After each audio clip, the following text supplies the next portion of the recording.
Thunder rolling over a parked woodland clearing. I'm waiting patiently inside, but safe from Zeus's touch. While outside others, sensing the time has come, lurch slowly from their earthen beds.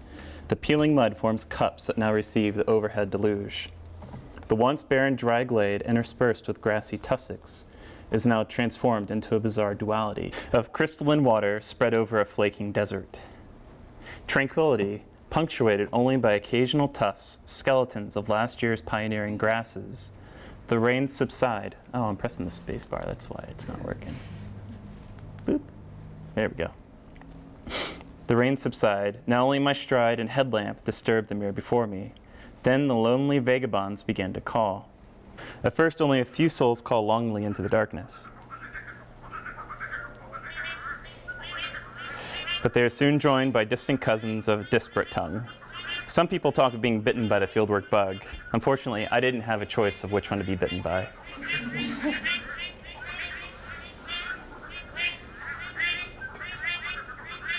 So the first time it happened, I was actually an undergrad at the University of Georgia.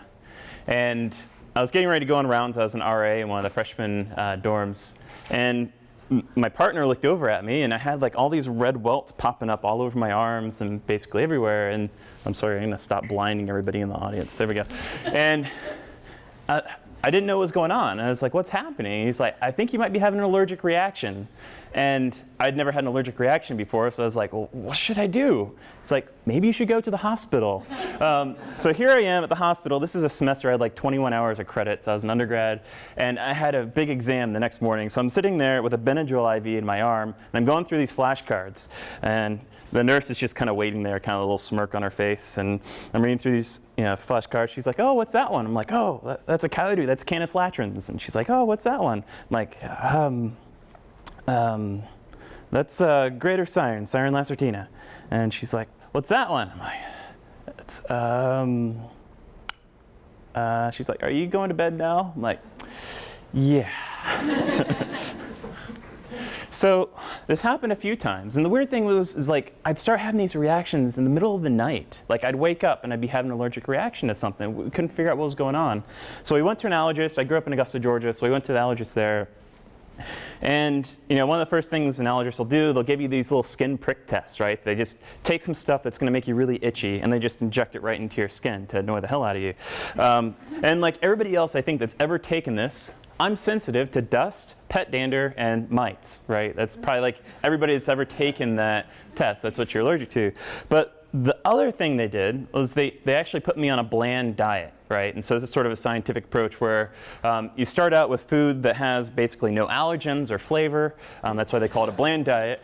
And you slowly add things in, one at a time. You keep a little food journal. It's kind of like field notes for people that are eating. And you slowly add one thing at a time, right? So I'm eating one more thing, and nothing's really happening. And then one night I wake up again, and I've had a reaction. And I take my Benadryl, and then I go back to sleep for a long time. And I go to the allergist. It's like, I think I know what it is. I had a pork chop. And he's like, I don't think people are allergic to pork. And I was like, well, it's also beef. And he's like, I don't think people are allergic to beef. But here, let's try the skin test. And I'll put some cow serum in your skin. And nothing. And he's like, that's just not how allergies work, right? You don't just eat something and then 8 hours later react to it. That's just not how allergies work. And it's like, but I was keeping my food log, and this is the thing that I had that's different from all the other days. He's like, nope. And so I just stopped eating those things, and I stopped reacting. So this leads me to rural Missouri out in the middle of the night.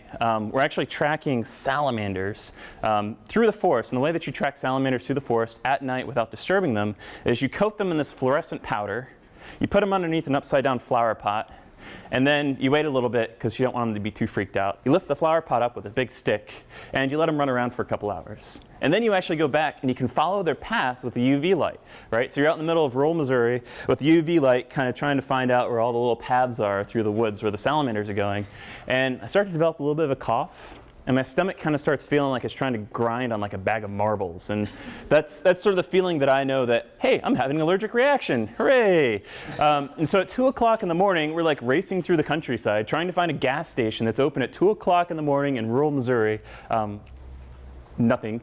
So we finally get back to a bigger town. I get a bunch of Benadryl. I take like 4 or 6 of them, and I go to sleep for a long time and try not to scratch my skin off. So what happened before this is we had gone to a Fuddruckers for dinner, and I had gotten an ostrich burger because I thought, I'm not allergic to ostrich, I'm allergic to beef and pork. So the ostrich burger at Fuddruckers, evidently I am allergic to. And I think it's not because it's beef or pork, although maybe they add some things in there, or maybe they just got my order wrong, I don't know. But then a few years later, this paper finally came out. And I knew what I was allergic to, right? So I was allergic to, I tried deer, I'm allergic to deer. I've tried beef, I'm allergic to all kinds of beef, whether it's grass-fed or whatever. I'm also allergic to any type of pork. And it turns out that ticks, when they bite you, they can actually, this is the Lone Star tick throughout the southeastern US, they can actually like put this carbohydrate through either their spit or something else. And your body actually picks up on that, and it starts producing antigens to this saliva or this carbohydrate that it's putting into your body.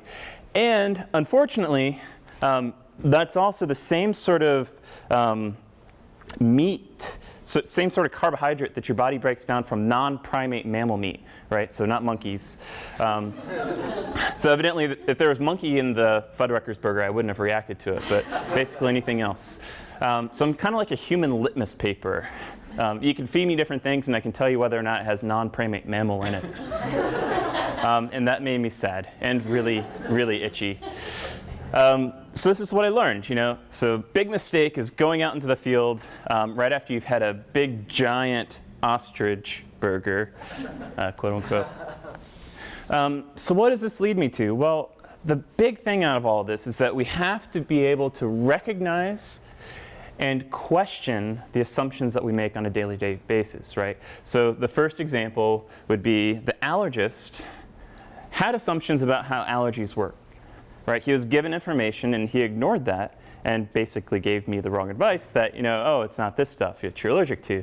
The second big assumption was the one that I made when I went to Fuddruckers and I ordered something I thought I was not allergic to, and I ate it and it tasted delicious, which is probably my first sign that it was probably something I was allergic to, which I found out is actually the same thing that happens when you eat beef hot dogs that you thought were turkey dogs because they're in the same container in your fridge. Human litmus paper kind of sucks. And the third assumption that was actually made is probably, and this is a key thing, is like everybody in here has made assumptions, right? And probably at the beginning of this, if you heard the audio really well,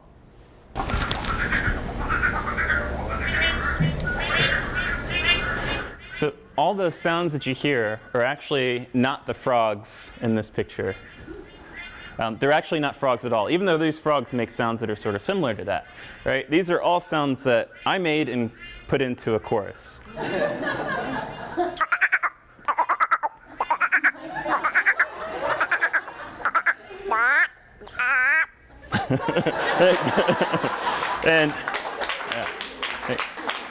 And the other thing that you should know is that frogs shouldn't actually go out and swim around and try to breed right after they've eaten, right? So it's just like people, right? So if you're out in the forest and you hear the frogs calling,